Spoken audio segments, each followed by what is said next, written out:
ಆ ರಾತ್ರಿ ನಂತರ ಅರಮನೆ ಮೌನವಾಗಿತ್ತು. ಆದರೆ ಮೌನದ ಹಿಂದೆ ಮರುಮೂಸರುಂಟಾಯಿತು. ಅದೇ ಕೋಣೆಯಿಂದ ಬೆಳಕು ಮಿಗಿಲಾಗಿ ಹರಡತೊಡಗಿತು. ರಾಜನು ಕಾಣಿಸದೆ ಹೋದ ದಿನದಿಂದ ಅರಮನೆಯಲ್ಲಿ ಅನುಮಾನ ಹೆಚ್ಚಾಯಿತು.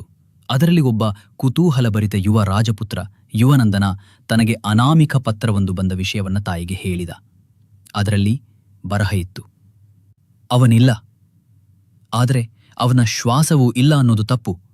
ಪುಸ್ತಕ ಇನ್ನೂ ಓದಲಾಗುತ್ತಿದೆ. ಯುವನಂದನನು ತಕ್ಷಣವೇ ಅಜ್ಞಾತ ಕೋಣೆಯ ಹಾದಿ ಹುಡುಕಲಾರಂಭಿಸಿದ. ಕೇವಲ ರಾಜನಿಗೆ ಮಾತ್ರ ತಿಳಿದಿದ್ದ ರಹಸ್ಯ ಬಾಗಿಲು ಈಗ ಪುನಃ ಬಿಟ್ಟಿತ್ತು. ಆದರೆ ಈ ಬಾರಿ ಆಗ್ನೇಯ ದಿಕ್ಕಿನಲ್ಲಿ ದ್ವಾರದಲ್ಲಿ ಹೊಸ ಬರಹ.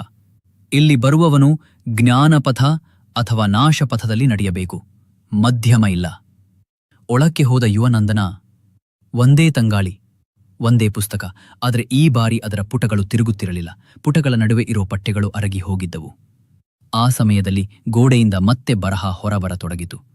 ನೀನೂ ಅವನಂತಹವನು ಅಲ್ಲ, ಆದರೆ ನಿನ್ನ ಮನಸ್ಸು ಶುದ್ಧವಾಗಿದ್ರೆ ಅವನನ್ನು ಕಾಣುವೆ. ಹೌದು, ರಾಜ ಧೀರವರ್ಮನು ಜೀವಂತವಾಗಿದ್ದ. ಆತನ ಆತ್ಮ ಆ ಪುಸ್ತಕದೊಂದಿಗೆ ಒಂದಾಗಿದ್ದ.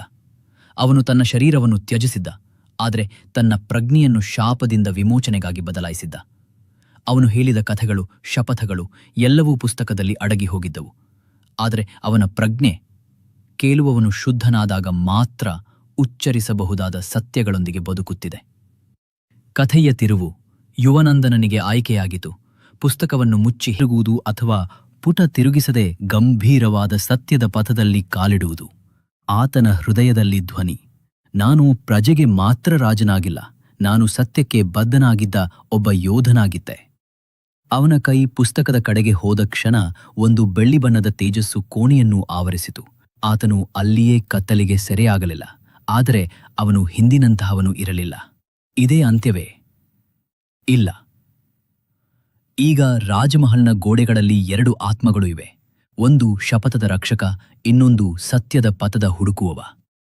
ಹೆಚ್ಚಾಗಿ ಕೇಳಿದ್ರೆ ಈಗ ಕೇವಲ ಓದುವ ಆಲೆಯಲ್ಲ, ಸ್ಪಷ್ಟವಾದ ಧ್ವನಿ. ಇನ್ನು ನೀವು ಮುಂದಿನ ಪಾಠವನ್ನು ಓದಲು ಸಿದ್ಧವೇ?